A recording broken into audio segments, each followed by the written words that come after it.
উৎসবমুখর ও ধর্মীয় ভাবগাম্ভীর্যের সঙ্গে পবিত্র ঈদুল ফিতর উদযাপনে জাতীয় ঈদগাহ মাঠে নেওয়া হয়েছে ৫ স্তরের নিরাপত্তা ব্যবস্থা। মাঠে সিসি ক্যামেরার পাশাপাশি সার্বিক নিরাপত্তার জন্য সবসময় প্রস্তুত থাকবে ডিএমপির বম্ব স্কোয়াড, সোয়াট ও K9 ইউনিট।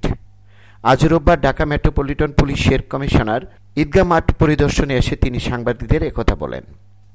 তিনি আরও বলেন, প্রায় ৩৫,০০০ ধারণ ক্ষমতা সম্পন্ন জাতীয় ঈদগাহ মাঠে প্রধান জামাত সকাল ৮:৩০টায় অনুষ্ঠিত হবে। এছাড়া এবছর ঢাকা মহানগরীতে ১১১টি ঈদগাহ মাঠে এবং ১৫,০৭৭টি মসজিদসহ মোট ১৭,০৩৯টি ঈদের জামাত অনুষ্ঠিত হবে। জাতীয় ঈদগাহ, জাতীয় মসজিদ, বাইতুল মোকাররম ও ঢাকার অন্যান্য স্থানেও নিরাপত্তা ব্যবস্থা জোরদার করা হয়েছে বলে তিনি তার বক্তব্যে উপস্থাপন করেন। রফিকুল ইসলাম কোচি, আজকের সংবাদ।